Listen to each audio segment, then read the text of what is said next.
ನಾವು ಕೇಂದ್ರ ಸರ್ಕಾರದ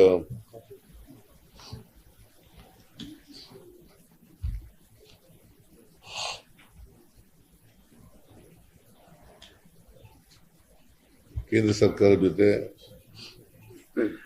ಅವ್ರ ಜೊತೆ ಮಾತನಾಡಿ ಸಂಪರ್ಕ ಬೆಳೆಸಿ ಅವ್ರಿಗೆ ಸಂಪೂರ್ಣ ಬೆಂಬಲವನ್ನ ವ್ಯಕ್ತ ಮಾಡ್ತಕ್ಕಂಥದ್ದು, ನಮ್ಮ ರಾಜ್ಯ ಎಲ್ಲ ಎಚ್ಚರಿಕಾ ಕ್ರಮಗಳನ್ನು ತಗೊಳ್ತಕ್ಕಂಥದ್ದು ಕೂಡ ಮಾಡ್ತಾರೆ. ಈ ಉಗ್ರರ ಮೇಲೆ ನಡೆದಿರ್ತಕ್ಕಂಥ ದಾಳಿ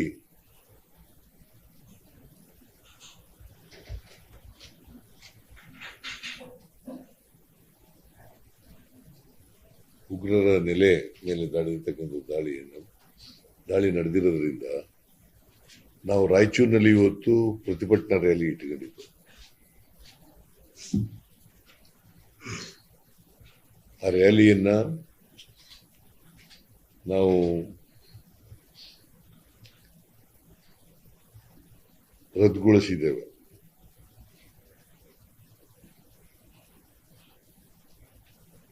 ಯಾಕಂದ್ರೆ ನಾವು ಸಂವಿಧಾನ ಉಳಿಸಿ ಮತ್ತೆ ಬೆಲೆ ಏರಿಕೆ ವಿರುದ್ಧ ಪ್ರತಿಭಟನೆ ಇಟ್ಟುಕೊಂಡಿದ್ದೇವೆ.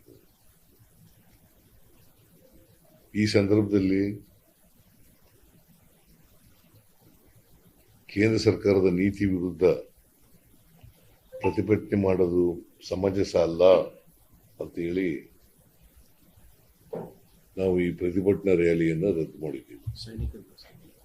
ಸೈನಿಕರಿಗೋಸ್ಕರ ನಮ್ಮ ದೇಶದ ಸೈನಿಕರಿಗೋಸ್ಕರ ಮತ್ತೆ ಈ ಸಿಂಧೂರ್ ದಾಳಿ ಮಾಡಿರ್ತಕ್ಕಂಥದ್ದು ಸರಿಯಾದ ಕ್ರಮ ಅಂತೇಳಿ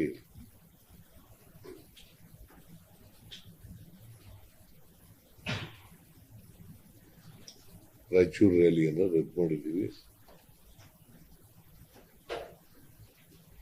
ನಮ್ಮ ಎಲ್ಲ ಜನರು ಕೂಡ ಕೇಂದ್ರ ಸರ್ಕಾರದ ಜೊತೆ ನಿಲ್ಲಬೇಕು ಅಂತೇಳಿ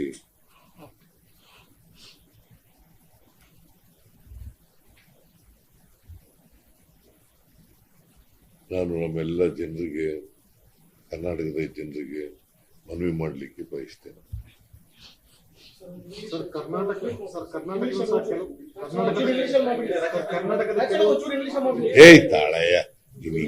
ಕರ್ನಾಟಕದ ಕೆಲವು ಸ್ಥಳಗಳನ್ನ ಬೆಂಗಳೂರು ಇರ್ಬೋದು, ರಾಯಚೂರು ಇರ್ಬೋದು ಅಥವಾ ಕೈಗಾರ ಇರ್ಬೋದು, ಇದನ್ನು ಟಾರ್ಗೆಟೆಡ್ ಏರಿಯಾ ಅಂತ ಹೇಳ್ತಿದ್ರು. ಅದಕ್ಕೆ ನಾವು ಡ್ರಿಲ್ ಈಗ ಮೈಸೂರಿನಲ್ಲಿ, ಬೆಂಗಳೂರಿನಲ್ಲಿ ಮಾಕ್ ಡ್ರಿಲ್ ಅನ್ನು ಮಾಡ್ತಾ ಇದ್ದೀವಿ. ಬೇರೆ ಬೇರೆ ಮೈಸೂರಿನಲ್ಲಿ, ಉತ್ತರ ಕನ್ನಡ ಜಿಲ್ಲೆಯಲ್ಲಿ,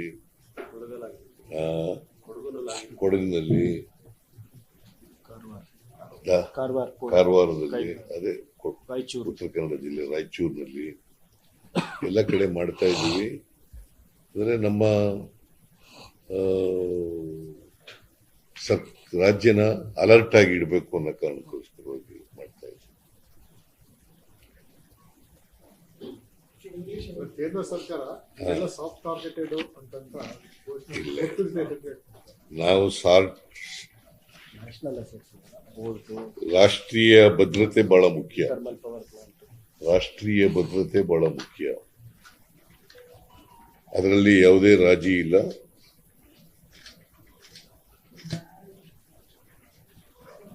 ನಾವು ಇಂತಹ ಸಂದರ್ಭದಲ್ಲಿ 100ಕ್ಕೆ 100 ರಾಷ್ಟ್ರ ಜೊತೆಯಲ್ಲಿ ಇರ್ತೀವಿ.